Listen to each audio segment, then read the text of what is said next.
Magandang araw mga kaibigan. Usaping First Lady Liza Araneta Marcos ang topic natin ngayon.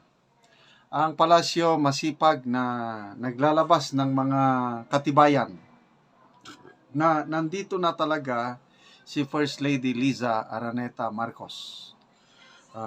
Itong post ng Radyo Pilipinas, Philippine State Controlled Media, posted 2 hours ago.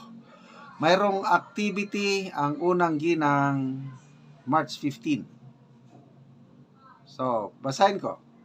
Leading ladies, First Lady Liza Araneta Marcos and Go Negosyo founder Joey Concepcion led nearly 2,000 women entrepreneurs in celebrating Women's Summit 2025 held last March 15. O, di ba 15 ngayon? At the Ayala Malls, Manila Bay in Parañaque City. O, maniwala naman kayo. Nasa Parañaque ang unang ginang. Grabe naman kayo, hindi man kayo maniwala eh. Okay, joining them are Dr. Vicky Velo, Loida Nicolas Lewis, Department of Trade and Industry Secretary Chris Roque, Angkas founder Angeline Tam, Philippine Chamber of Commerce and Industry George Barcelon, PCCI Parañaque, Philippine Commission on Women's Mirna Yao, and Rosemary Rafael, Women's Bees Roda Kaliwara, Philippine Retailers Association Rosemary Ong, and the family of the late Gaita Flores, who was given a posthumous Women of Legacy Awards. Okay, may pinakitang litrato. Ito, ang dami naman nila, hindi mo naman ma-determine nasaan ang First Lady dyan, no? Dami. Also in the photo are the 15 winners of the Inspiring Filipina Entrepreneur Award, namely Cassandra Beatriz Monson, Rachel Sereno Leones, Cara Samson, Dina De La Paz, Maricor Flores, Engineer Leonora Salvani, Karen Jane Saluta, Kat Bautista, Chris Yvonne Santos, Melanie Alzona. Okay. Kaya kayo matawag ang ano. Alaming. Oh, na. Okay, sige. Dali ha. Okay, Melanie Alzona via Jemark Dagala.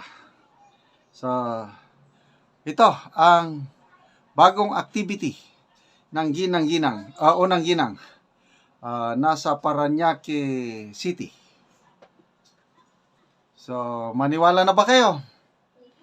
Isa pang post ng PTV4, posted 1 hour ago. Ito naman, sabi nila, look, First Lady Liza Araneta Marcos held a Thanksgiving dinner with members of the Filipino-Chinese community at the Malacanang Palace on Thursday, March 13, as part of the 50th anniversary celebration of Philippine-China relations. Okay, so ito, mga pictures. Pinakita. So, kompleto po ang ebidensya ng palasyo. Mga pictures na nandito talaga. So, ito sa Parañaque, March 15. Ito naman sa Malacanang dinner, March 13. Okay, di ba? Pwede nang maniwala. Kaya ang mga netizens, very witty. Unahin natin dito sa ano. Itong March 15 daw na activity. Binasa ko ang mga comments. Sabi ng mga netizens na marunong mag-research, ito daw activity na ito daw picture na ito ay ipinost na noong December 8 2024. Recycled picture. December 8, 2024. Okay? Ito namang dinner sa Malacanang noong March 13, nangyari ito na i-post na ng Chinese ambassador noong January 28, 2025. So, yun po. Pasensya na kayo sa mga marurunong na netizens na nagpapak-check. So, kung talagang nandito po ang First Lady, bakit kasi hindi na lang siya ipakita ng live? Ano bang mahirap na ipakita lang? Kasi ilang days na ito, magwa 1 week na issue na allegedly maraming nag-claim na nandun ang unang ginang sa Los Angeles. Allegedly na hold ng mga US authorities. So sabi naman na Malacanang, nandito na sa Pilipinas.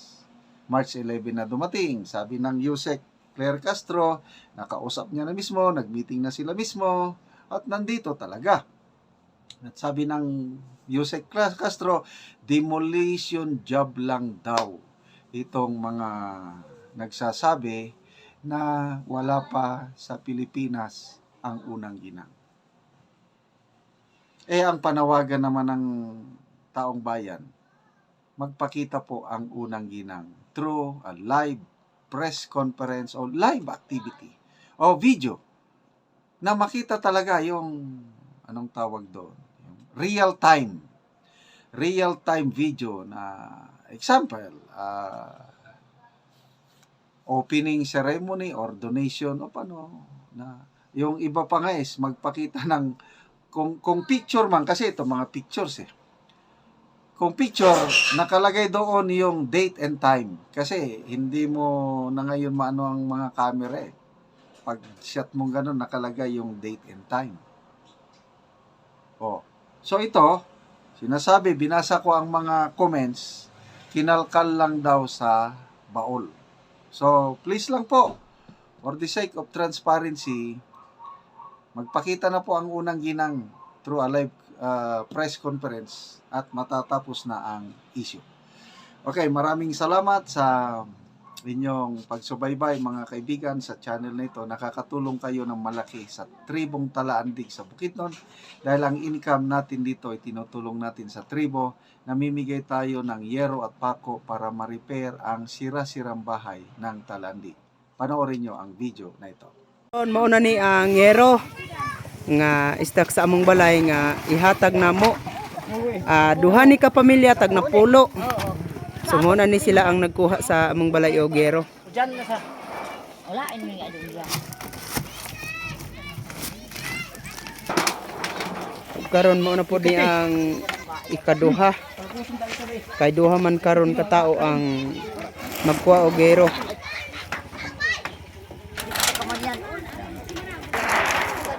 Kung pagpakuya do biraga. Kaya lang makatasong masulog. Jay pa mo niya. Oh, ito niya.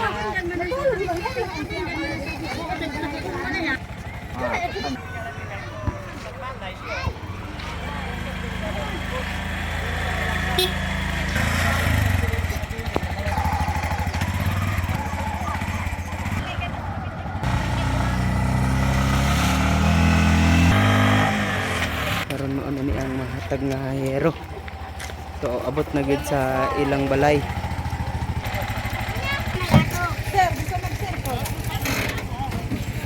Mauna ni gisandig na ang yero ni ante.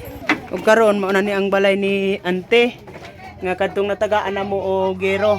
Ngit-ngit na apan makita gyapon ang mga bulsot sa ilang balay nga mura na gyud og mga bituon. O makita na gyud nga mga kuan na gyud mo ni ang natagaan na mo og yero. So mapamutan ako si auntie og si tatay. Auntie, unsa ang imong maistorya? Tatay, abay mo tatay. Unsa ang inyong maistorya bahin sa gihatag sa inyo nga plinsin, pako lansang. Salamat sa Ginoo. Salamat sa Ginoo. Padayon ng No naghatag sa Oo. kayo nga panalamat namin. dako kaayo. Salamat. Dako kayong salamat sa nagatag og gero nga nag-sponsor ani.